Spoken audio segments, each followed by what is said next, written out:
Un gusto estar nuevamente compartiendo con este evento que organizaba el doctor Alberto Díaz como coordinador de la unidad del instituto.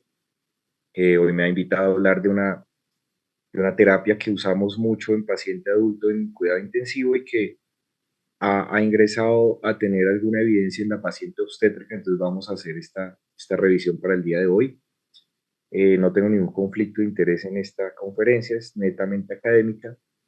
Antes de la pandemia, digamos que las pacientes o la evidencia en ventilación mecánica en paciente obstétrica no era muy grande y la oxigenoterapia de alto flujo tampoco. Digamos, siempre el axioma que se ha manejado es que a la mujer embarazada, pues habría que tratarla como un paciente adulto, a menos que haya una razón clara para no hacerlo. Digamos, desde el punto de vista de la insuficiencia respiratoria aguda o de las patologías respiratorias, las indicaciones de las guías usualmente siempre iban de la mano a las recomendaciones de ventilación mecánica, ventilación protectiva, con algunas consideraciones de la fisiopatología o de la fisiología obstétrica que vamos a ver. Este estudio es clásico de los primeros reportes de pacientes con indicación de ventilación mecánica obstétrica. Ustedes ven aquí que la principal indicación es el edema pulmonar por preeclampsia o eclampsia, y en segundo lugar la neumonía o la sepsis pulmonar.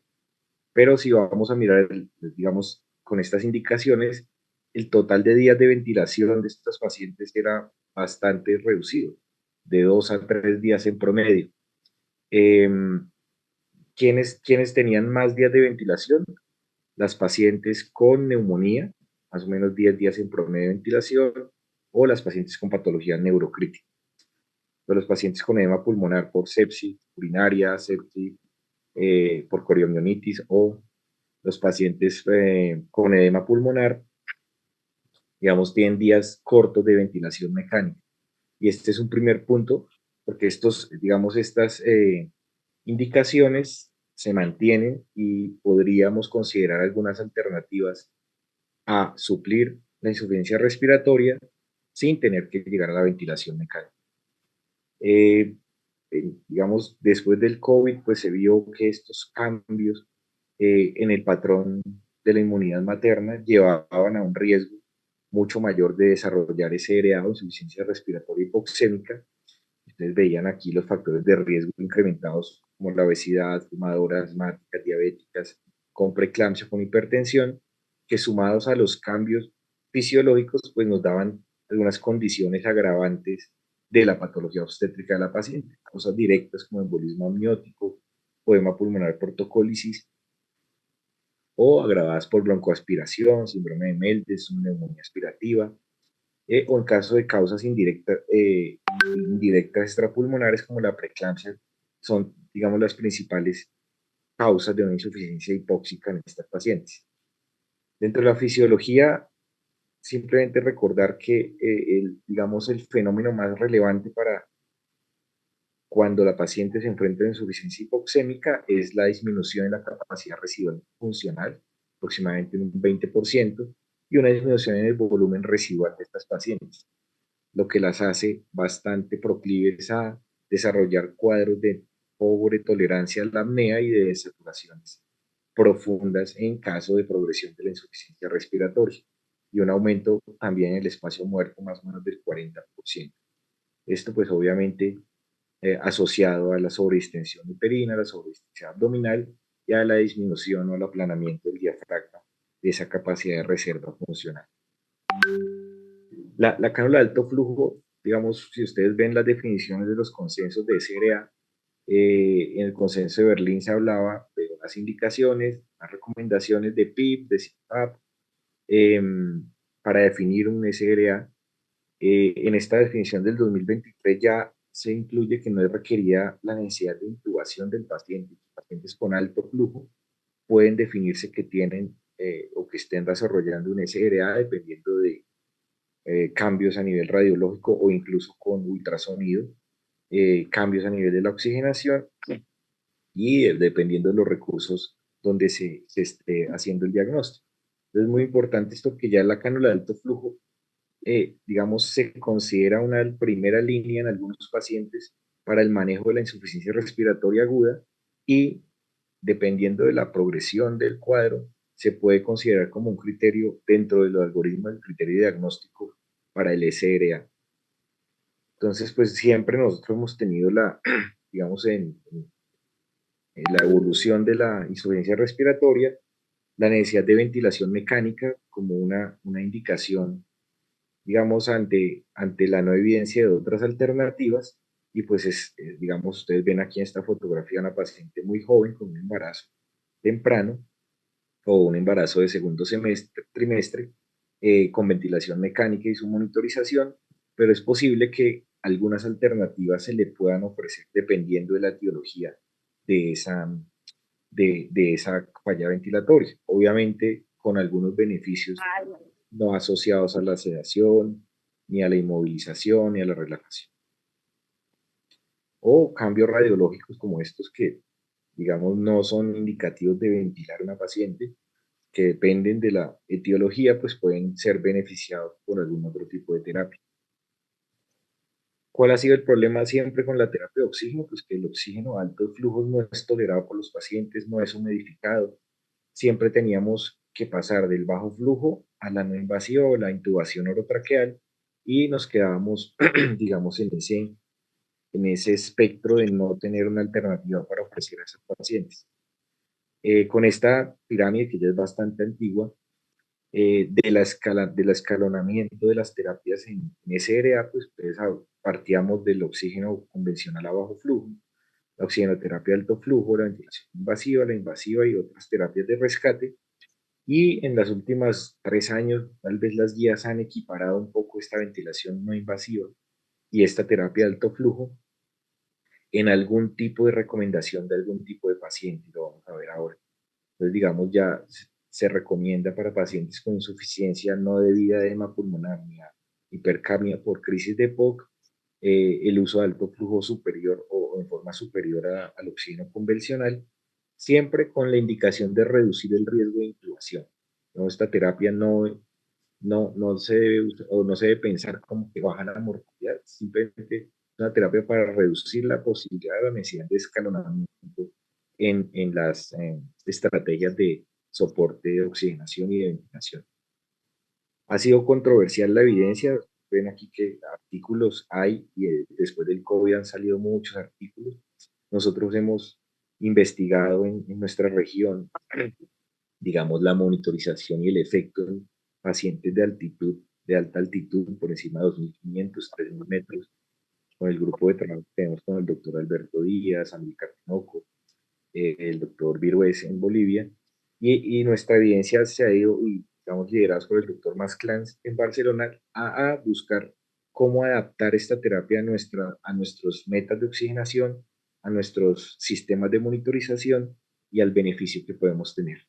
Entonces, en términos generales, eh, el soporte ventilatorio, digamos, el soporte con oxigenación sin necesidad de ventilación mecánica, pues tiene objetivos como mejorar la oxigenación, dar soporte a los músculos respiratorios, prevenir la injuria pulmonar adicional por la respiración pronunciada, el volumen corriente pronunciado y el aumento de pronto del biotrauma en estos pacientes, optimizar el confort y disminuir la disnea, mantener mecanismos de protección de la vía aérea, como el mecanismo de la tos, evitar riesgos en la intubación, trauma laringio, estenosis, evitar el delirio asociado a sobresedación o a uso de opioides o a la estancia como tal con ventilación mecánica y evitar posiblemente estos mecanismos de trauma asociados al ventilador.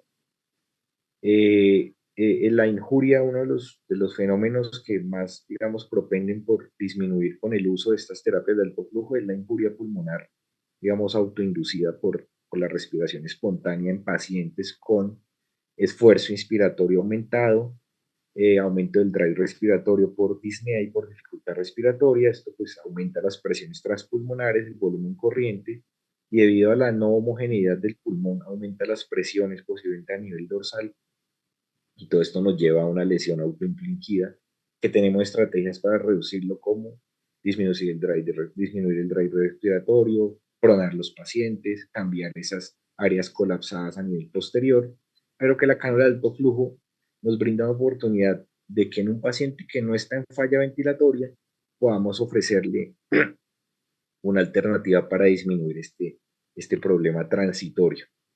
Entonces, de toda la evidencia que se ha ido acumulando, digamos, el estudio clásico, el 2015, pero antes de este, en el 2010 ya venían estudios observacionales y algunos ensayos clínicos con evidencia en pacientes con insuficiencia respiratoria para evitar la intubación, pacientes con prooxigenación o perintubación, pacientes post-extubación de alto riesgo, en los periodos de descanso de la ventilación no invasiva, y para evitar intensificar este tratamiento en pacientes posiblemente en fin de vida, pacientes hemato-oncológicos donde no se quería avanzar en la intubación orotraqueal. Entonces, digamos, estos son algunos beneficios asociados o adicionales a la cánula de alto flujo, como el lavado del CO2, la presión de la vía aérea, de PIB, un efecto de presión de soporte para la respiración. Eh, digamos, esos podrían ser algunos beneficios adicionales. Entonces, dentro de las indicaciones, pues ya sabemos como un soporte no invasivo temprano, siempre y cuando la paciente no requiera ser intubada, en la fase post-extubación, pacientes de alto riesgo de reintubación, y ahí tal vez incluimos pacientes obesas, con preeclampsia de edema pulmonar, obesos, que se extúan después de una cesárea y que podrían tener un alto riesgo de reintubarse, pacientes con requerimiento de oxigenoterapia mayor a lo usual, o paciente inmunosuprimido o paciente en fin de vida. Esto ha ido evolucionando, digamos, las recomendaciones se han ido depurando según la evidencia que ha ido saliendo. Entonces, en la insuficiencia hipóxica, en la prooxigenación o en el periodo post-extubación, y las guías del 2020 que nos dan ya las recomendaciones con evidencia fuerte, las guías europeas, como una recomendación fuerte en pacientes con hipoxemia, inclusive en algunos casos como una primera línea de manejo en caso de que no esté con falla ventilatoria, una evidencia moderada condicionada en un paciente posextuado, en pacientes con alto riesgo, obesos o con cirugía cardiotorácica en el periodo posoperatorio, y en paciente en perintubación o en prooxigenación, digamos, en términos generales no recomiendan, o esta guía no recomiendan que se use la terapia de alto flujo para prooxigenar versus la máscara convencional.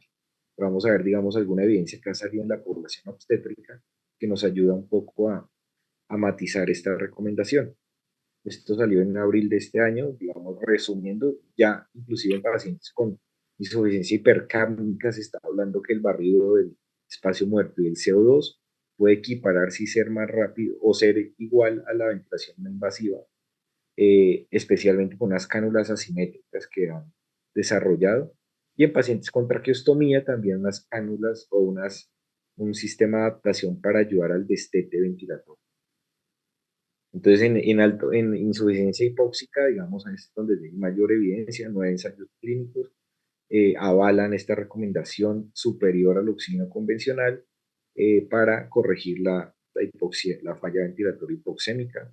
El estudio del doctor Frat en 2015, digamos que mostraba que era superior a oxígeno estándar y ventilación no invasiva, especialmente cuando la insuficiencia o la hipoxia, la PAFI estaba por debajo de 200, sin cambio, o es una estrategia segura sin impacto, digamos, sobre la mortalidad en este grupo de pacientes.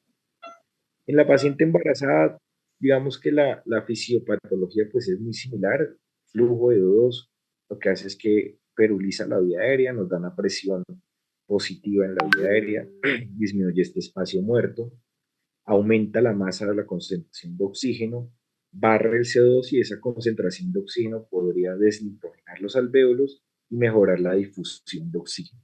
Entonces, en la paciente obstétrica, esto es del 2018, digamos, en anestesia se ha trabajado bastante en este campo de buscar una indicación para la prooxigenación de la paciente obstétrica o mejorar, optimizar los tiempos de oxigenación en apnea. Digamos que, como les había dicho al comienzo, estas pacientes son proclives a tener o por la disminución del volumen residual, a tener mucha mayor con periodos de apnea más rápido posterior a la oxigenación. Este estudio comparó la máscara facial contra cánula de alto flujo en preoxigenación.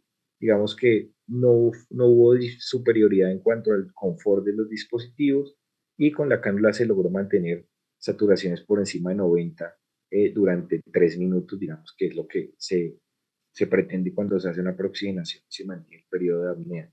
Sin embargo, este estudio en el 2021 comparó también estos dos dispositivos y encontró que la terapia de alto flujo lograba aumentar el tiempo en minutos, 7 minutos versus 4 minutos, en pacientes que iban a ser llevados a cesárea, hacían la oxigenación y se mantenía el periodo de apnea.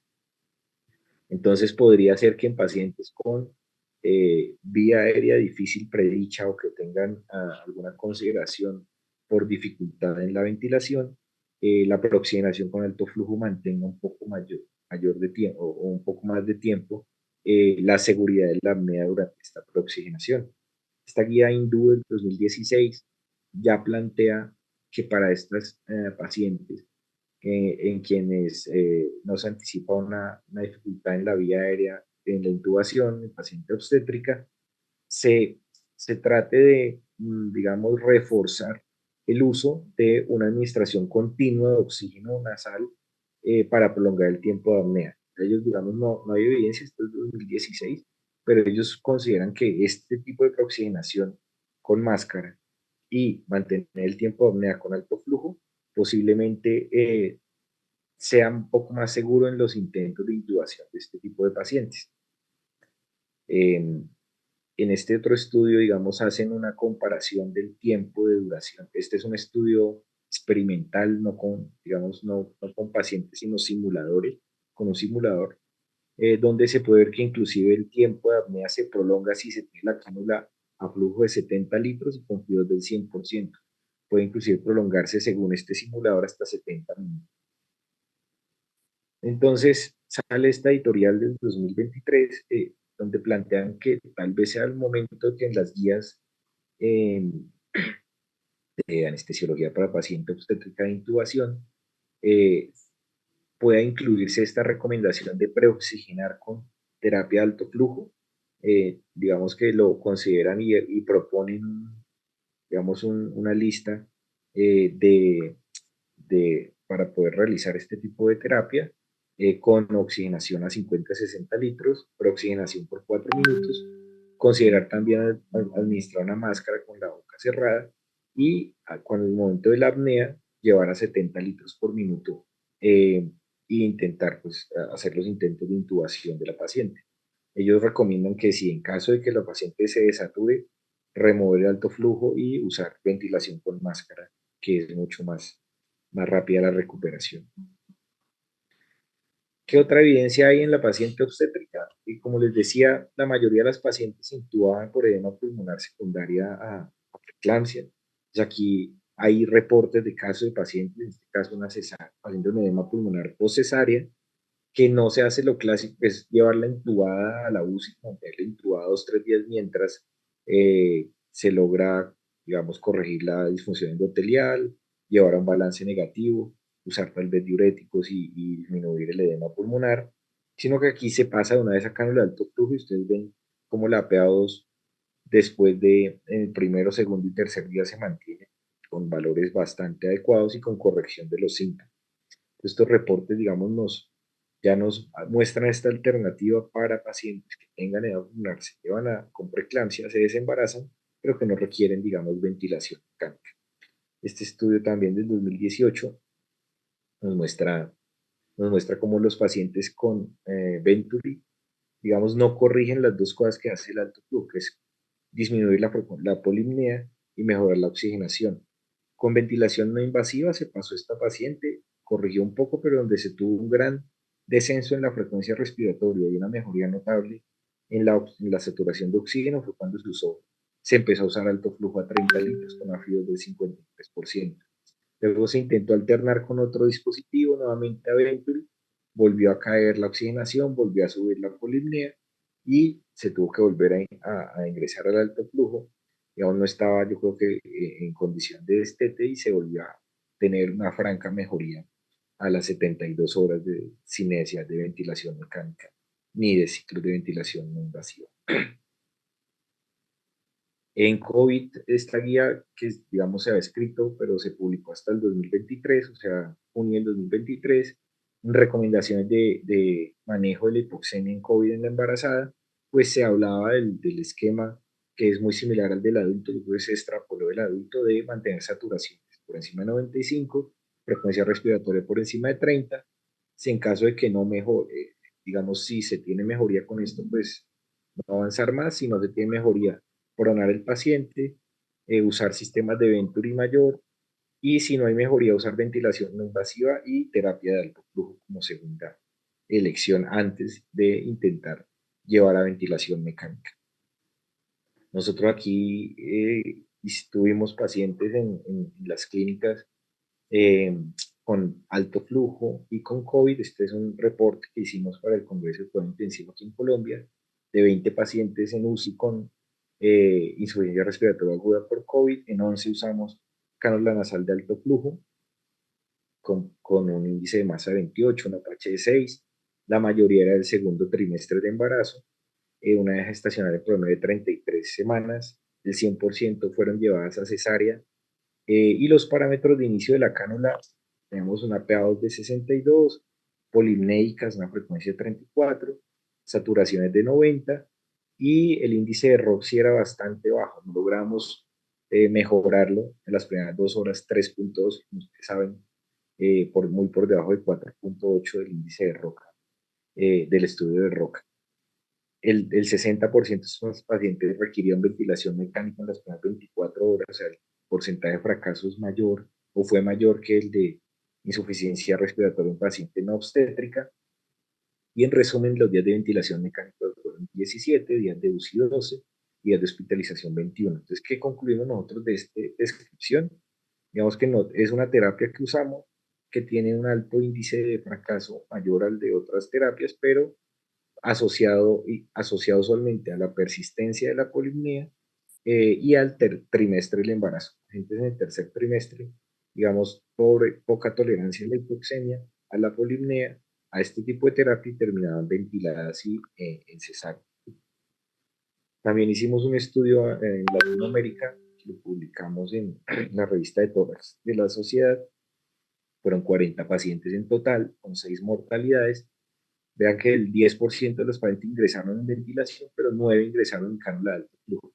Esto se hizo en Colombia, Perú, Bolivia, eh, y nos demostró que, digamos, era una opción para el ingreso de los pacientes. 3 de estas ingresaron en alto flujo y luego se pasaron a ventilación mecánica. Y el porcentaje de fracaso, digamos, de estas pacientes fue menor, pues más o menos del 40% de las que tuvimos que ventilar, también asociado al trimestre del embarazo en el que estaba. Y este último estudio es grande, salió publicado este año de un grupo argentino, en el CHES, 90 pacientes con soporte ventilatorio durante la pandemia. Interesante el porcentaje de terapia de alto flujo, que es la barra morada, el 39% al ingreso se usó alto flujo, 31% máscara no reinhalación, 22% ventilación mecánica y 2% ventilación no invasiva. El porcentaje de sobrevida a estos pacientes con alto flujo fue de 37% y de mortalidad 50%. Digamos, en duración total de la ventilación en los pacientes que fracasaron fue similar, 10, 14 días, no hubo mayor diferencia entre los grupos y el porcentaje de fracaso fue similar al nuestro aquí en Colombia, 66% requirió ventilación mecánica de las pacientes que ingresan con alto flujo, 75% requirió ventilación mecánica de los que estaban con máscara de no reinhalación. La mortalidad global de este grupo fue 17%, no asociado solamente a SRA, disfunción multiorgánica, falla renal, a otro tipo de complicaciones. Y entre las causas de fracaso del alto flujo a la ventilación mecánica estuvo la obesidad, con un índice de masa por encima de 30, tenían más fracaso. El grado de severidad del ingreso, que es obvio, el Apache, entre 14 y 7, los que estaban más graves requerían ventilación mecánica más rápido. y el porcentaje de SOFA también de 5 versus 2. Entonces, finalizando, digamos, la terapia de alto flujo es útil, se puede utilizar, pero hay que tener mucho cuidado en el momento en que se considere que se ha fracasado. Puede usarse el índice de ROC, sin embargo, no está validado para la embarazada. Como ustedes ven, los puntos de corte son muy bajos, ellas mantienen la polimnia, digamos, asociada inclusive al embarazo. Y si es claro que si no se demora en ventilar esa paciente, la mortalidad va a ser mayor. Entonces, ven aquí, intubación temprana antes de 48 horas en amarillo, en azul tardía después de 48 horas, como la mortalidad se aumenta. ¿Y cuáles variables se asocian a ese fracaso? Ausencia en la mejoría de la oxigenación. Usted tiene que subir a 100% de FIO2 y la paciente sigue desaturada, no va a mejorar. Persistencia de polimnea y asincronía torácico-abdominal. Digamos, en variables no respiratorias, la necesidad de vasopresores, la severidad de la enfermedad o el SOFA al ingreso elevado se asocian a fracaso, como lo vimos también en ese estudio argentino, un paciente obstétrico. Entonces, ¿de qué va como la decisión de personalizar al paciente? En embarazadas, pues no hay mucha evidencia, podríamos considerar como posiblemente un obeso posextubado con alto riesgo de fracaso, una materna con preeclampsia, edema pulmonar, que se estudia una cesárea, podría considerarse que tiene un alto riesgo de fracasar. Y en esos pacientes iniciar con flujos altos de 60-70 litros minuto. En pacientes embarazadas, digamos, de otras condiciones, podría empezarse con un flujo menos alto o en paciente hipercámnico con un flujo mucho menos alto. Pero pues es muy raro en la embarazada encontrar. Tal vez la que se asocia a broncoespasmo por asma. Y en todos los pacientes, digamos, el protocolo de disminuir el flujo después de que mejore la FIO2, mantener metas de saturación ajustadas a la altitud en la que estemos y al tipo de paciente. En el embarazo sabemos que se debe mantener una oxigenación mayor por la perfusión y la oxigenación fetal en caso de que estén embarazadas, mantener una temperatura adecuada para la tolerancia de la cánula y tal vez usar la cánula de menor tamaño. Esta es una consideración la embarazada por la fragilidad que hay de la mucosa nasal, tienden a tener hemoptisis, entonces hay que considerar esto también cuando se usa porque podríamos tener casos de no tolerancia por, por epistaxis. Perdón. Entonces, en conclusión, la oxigenación, hay que considerar esta estrategia de oxigenación en caso de que una paciente no esté cursando con falla ventilatoria, considerarla en la paciente que está en alto flujo y que se va a intubar, mantener la prooxigenación con la cánula, digamos, no sería costo efectivo usted usar alto flujo solo para preoxigenar una cesárea y luego no seguirla usando, pero en la que está con alto flujo se podría prooxigenar y mantener una optimización de la apnea con esta terapia. Si hay que intubar sin demora y esta terapia debe ser monitorizada estrictamente en la UCI. Si se va a usar índice de ROX, esto hay que ajustarlo, no hay evidencia de cuál sería el valor adecuado para estos pacientes y desembarazar en caso de que haya indicación fetal materna o una indicación obstétrica. Bueno, muchas gracias. Estos son los hospitales donde trabajo acá en la ciudad de Bogotá, el Hospital de San José, la Clínica de los Cobos y el Centro de Tratamiento de Cáncer. Con mis datos, si hay cualquier pregunta o duda después de la sesión de inquietudes. Muchas gracias por la atención.